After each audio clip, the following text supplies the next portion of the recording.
Bonjour à toi qui passe par ici. Moi c'est Lise, et si comme moi tu aimes le thé, les livres et le chat, je pense que tu es au bon endroit. Alors je te laisse aller te préparer un bon petit thé, t'installer confortablement, et c'est parti, on va commencer.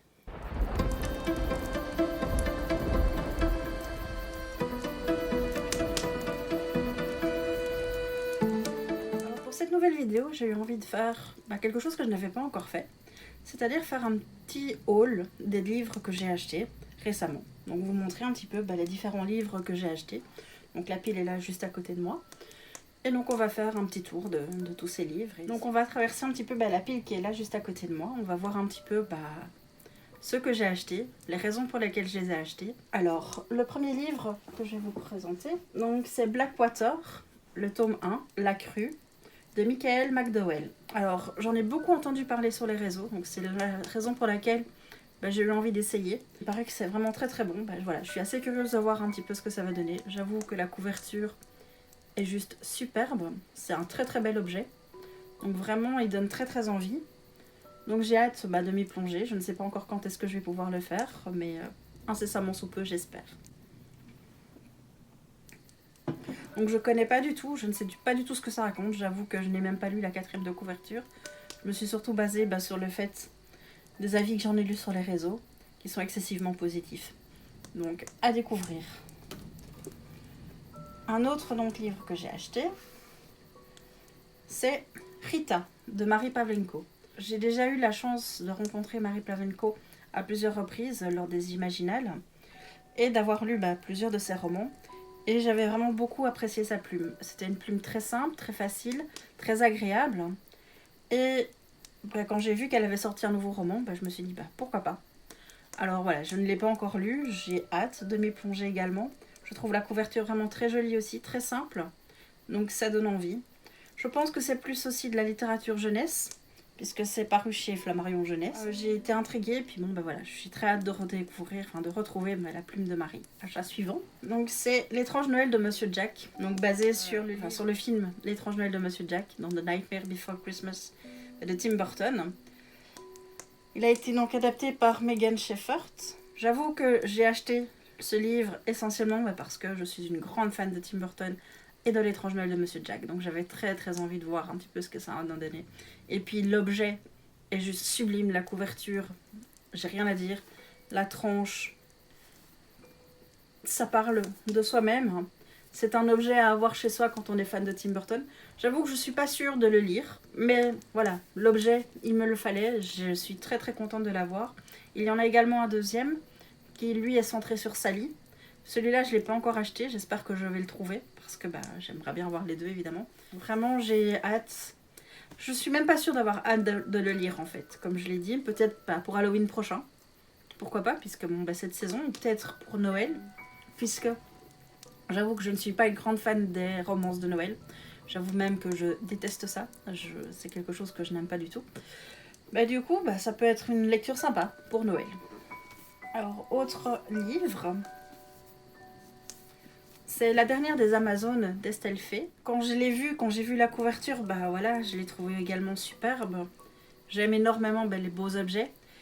Et celui-ci, voilà, il est très très beau. Comme vous pouvez voir, c'est un bel objet. Donc les raisons qui m'ont poussée à l'acheter, c'est déjà que je connais l'écriture d'Estelle et que j'aimais beaucoup. Et donc j'avais envie de la retrouver. Et puis aussi de la soutenir, parce que voilà, les auteurs francophones, ils ont besoin de soutien aussi, ils ont besoin de lecteurs. Et donc c'était pour moi, c'est l'occasion de redécouvrir sa plume, de découvrir un autre univers aussi, parce que là on est dans une revisite de la mythologie grecque. Donc c'est vrai que ce sont des univers que j'apprécie beaucoup et que j'ai hâte de découvrir, que j'ai envie de voir un petit peu ce que ça a pu donner sous la plume d'Estelle. Donc j'ai hâte de m'y plonger, comme pour tous les autres livres. Et on verra bien ce que ça va donner, si je vais adhérer ou pas, si je vais accrocher. Mais j'avoue que rien que pour l'objet, de nouveau, voilà, je suis une vendue. Moi, j'avoue que j'achète énormément mes livres par la couverture, par l'aspect beauté. C'est peut-être pas toujours bien, mais en même temps, c'est comme ça que j'ai fait énormément de belles découvertes.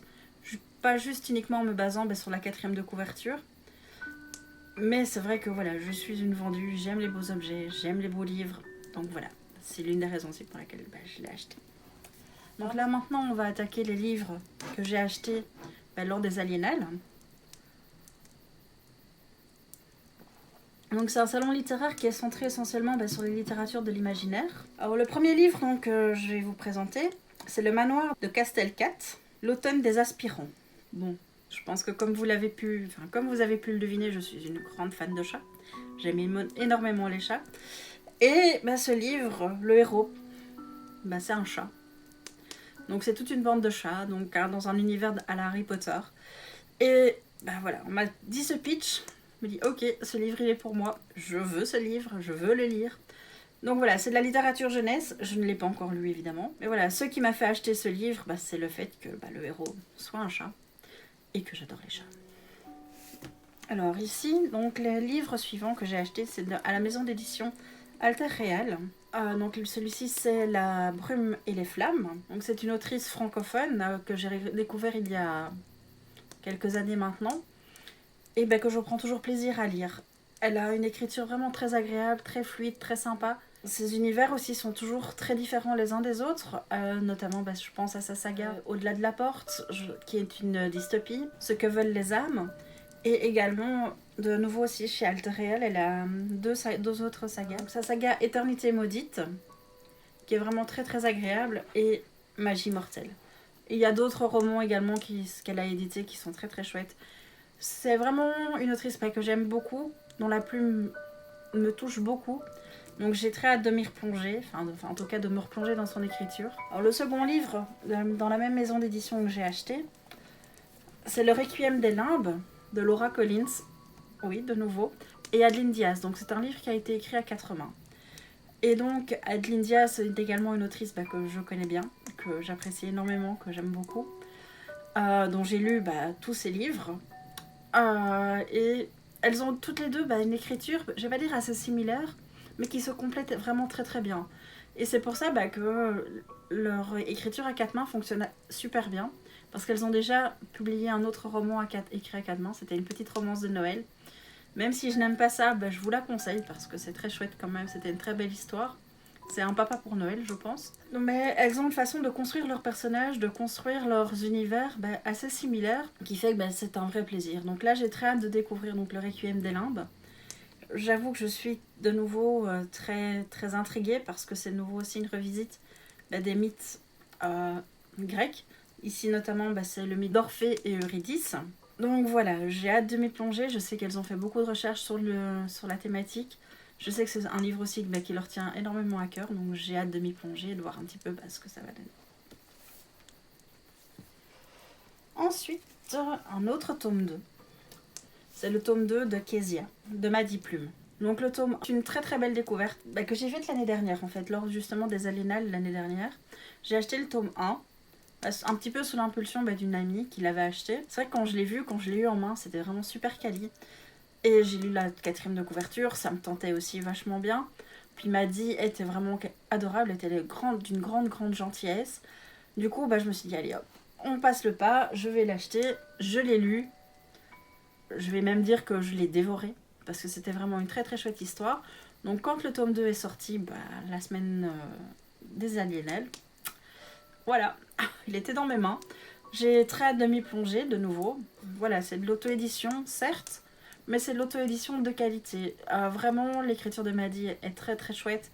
J'ai vraiment pris beaucoup de plaisir à lire le tome 1, donc j'espère prendre autant de plaisir à lire le tome 2. D'ailleurs, je ne peux que vous conseiller de la découvrir, parce que vraiment, elle mérite beaucoup plus que ce qu'elle n'a actuellement. Oui, je sais. J'ai dit que je n'aimais pas les romances de Noël. Et je suis avec quoi? Une romance de Noël. Mais voilà, c'est une romance de Noël de Sophie Jomain. Sont l'une des seules, parce que c'est pas vrai, puisque j'ai lu celle d'Adeline Diaz et de Georgia Caldera et de Laura Collins. Mais de nouveau, ce sont des autrices que j'aime beaucoup, qui comptent énormément pour moi. Et donc du coup, oui, dès qu'elles sortent une publication, je me rue dessus. Et il s'avère que même leurs romances de Noël, je les aime beaucoup. Donc quand ici, Sophie a sorti, comme chaque année, sa romance de Noël, j'ai sauté dessus. Parce que aussi, le concept m'a intriguée. En effet, on n'est pas sur une romance de Noël habituelle, on est en fait sur une romance de l'Avent. Chaque jour de décembre, on a un chapitre à découvrir. Donc avec un petit coupe-papier, hop, on découpe et on lit le chapitre. Et ainsi de suite, il y a 24 chapitres jusqu'à la fin de l'histoire. Et j'ai trouvé vraiment le concept vraiment super sympa, super adorable. Parce que bon, moi je suis pas une grande fan des calendriers de l'Avent. Et là, j'ai trouvé vraiment le concept original. Parce qu'au moins, on a une histoire, on a quelque chose, on a un objet. Parce que c'est un très très bel objet. Franchement, les finitions sont vraiment très chouettes. J'ai, entre guillemets, hâte d'être au mois de décembre pour pouvoir le commencer. J'ai vraiment envie de... En plus, les chapitres ont l'air assez courts. Donc, ça va vraiment être une expérience à vivre. Et c'est ça que j'ai trouvé vraiment sympa et original avec ce livre. Et c'est pour ça donc aussi que je l'ai acheté. Même si ça avait été une romance de Noël classique, je l'aurais acheté aussi.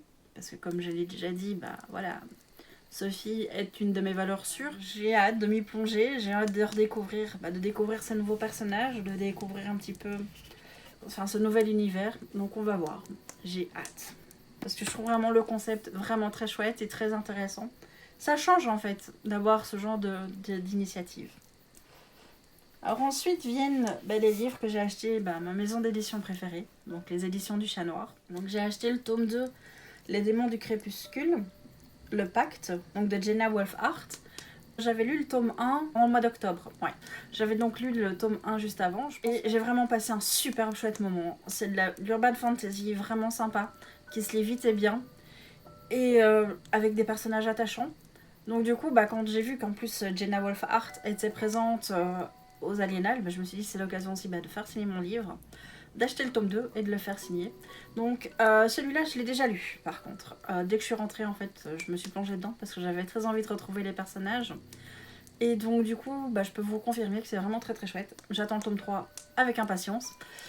Et j'espère qu'il arrivera vite et bientôt.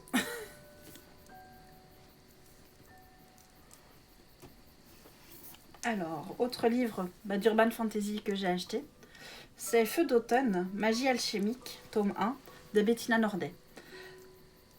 Alors Bettina, c'est aussi une autrice que je connais bien, dont j'ai lu pas mal de ses romans. Enfin, je pense que j'ai lu tous ses romans qui ont été édités aux éditions du Chat Noir. J'ai toujours passé un excellent moment avec ses livres, donc je ne pense pas que je vais passer un mauvais moment avec celui-ci. Donc ici, on est dans d'Urban Fantasy, une romance avec des elfes. Je ne l'ai pas encore lu, j'avoue qu'il me tente assez bien. J'ai vraiment hâte aussi de m'y plonger comme dans tous les autres qui sont là maintenant à côté de moi. J'adore la couverture, j'adore vraiment l'esthétique. Donc voilà, on verra bien ce que ça va donner. Mais voilà, j'ai confiance en Bettina, j'ai confiance en son écriture, j'ai confiance en Mathieu et Cécile. S'ils l'ont édité, c'est qu'ils ont trouvé du potentiel. Donc voilà, j'ai hâte de m'y plonger. Donc, autre tome 2 que j'ai acheté, c'est À l'ombre du manoir, Le jardin aux statues, de Lizzie Felton. Donc j'avais lu le tome 1 l'année dernière, je pense, pour Halloween à peu près. Mais j'ai vraiment trouvé ce livre très très chouette. En tout cas, le premier tome, j'avais vraiment beaucoup aimé parce que c'est une ambiance très sombre, très noire, qui est parfaite notamment pour Halloween. C'est une ambiance un peu gothique, un peu sombre. Et donc voilà, le tome 2 est sorti, j'ai hâte de le lire aussi, maintenant je ne sais pas quand, un jour peut-être. Donc voilà, il fait partie des livres qui m'intriguent énormément, parce que j'avais vraiment beaucoup aimé l'ambiance dans le premier tome, et donc on verra bien ce que ça va donner pour la suite. Alors j'ai également acheté le tome 3 des Chuchoteurs, donc l'héritier de Estelle Wagner. Voilà, là c'est un tome 3, j'ai déjà lu le tome 1 et le tome 2, donc le tome 3, il me dit « Lis-moi, lis-moi, lis-moi !» Donc oui, un jour je vais te lire, petit livre, t'inquiète pas. Je ne sais pas encore quand, mais tu vas être lu. C'était une très très chouette saga d'Urban Fantasy. C'est plus une littérature, d'Urban Fantasy jeunesse. Genre. Les personnages sont assez jeunes, mais voilà, l'écriture est pleine de peps. Il y a plein de choses qui se passent. C'est vraiment extrêmement rythmé, donc voilà. J'ai très envie de terminer cette saga. Ce que j'ai aussi beaucoup aimé dans cette saga, c'est l'univers qu'Estelle a développé. C'est un univers totalement innovant. Et voilà, comme de nouveau, j'ai très hâte de m'y plonger, j'ai très hâte de le lire, de terminer cette saga, de voir un peu comment elle aura pu malmener ses personnages. Parce que oui, je pense qu'Estelle est un petit peu sadique avec ses personnages et elle aime les malmener. Donc j'ai envie de savoir qu'est-ce qui va leur arriver, comment ça se termine. Donc voilà, dans quelques temps il sera lu. Et le dernier livre que j'ai acheté, c'est La Vive les Ténèbres de Sanguine. Là, je pense qu'on est dans une littérature gothique. J'ai surtout eu envie de l'acheter par rapport à la couverture. Parce que c'est un univers qui me parle, c'est vraiment quelque chose qui m'a attirée. Plus voilà, l'aspect un peu fantomatique, malédiction. Et puis comme je l'ai déjà dit, j'ai une totale confiance en Cécile et Mathieu dans leur choix. En général, j'ai rarement été déçue. Donc voilà, de toute façon, toutes leurs publications, je les achète. Donc oui, de nouveau, j'ai très envie de les lire, j'ai très envie de plonger dedans. Maintenant, je pense que je vais peut-être le garder pour octobre prochain, pour Halloween. Parce que je pense que ça va vraiment être le livre idéal pour la saison. On verra bien, sauf si j'ai une envie de littérature gothique pendant ce temps, ou en tout cas avant. Mais je pense effectivement que je vais le garder pour octobre prochain, pour mes lectures d'Halloween. Mais voilà, on a fait le tour des achats que j'ai fait récemment. Oui, ça fait un paquet, je sais, je suis une acheteuse compulsive, mais j'achète essentiellement en salon littéraire parce que c'est là que je trouve le plus de livres qui m'intéressent, qui m'interpellent. Puis j'avoue que j'aime beaucoup avoir des dédicaces dans mes livres. Je trouve que ça a une petite plus-value aussi. Voilà, j'espère pouvoir les lire dans quelques temps, le plus rapidement possible. J'espère arriver à retrouver un rythme de lecture. J'espère en tout cas que cette vidéo vous aura plu, que vous avez passé un bon petit moment avec moi, que vous avez découvert des livres qui ont titillé votre curiosité, que vous avez peut-être aussi envie de découvrir, que vous avez envie de lire. S'il y en a d'ailleurs que vous avez lu, vous pouvez toujours me laisser aussi un petit commentaire en me disant ce que vous en avez pensé. Sans spoil de préférence, évidemment. Vous pouvez également lâcher le petit pouce, mettre un petit pouce, un petit j'aime, ça fait toujours plaisir. Si vous aimez le thé, les livres et le chat, abonnez-vous. Et donc sur ces bonnes paroles, je vous laisse aller terminer votre thé, caresser votre chat et aller lire des livres. À bientôt!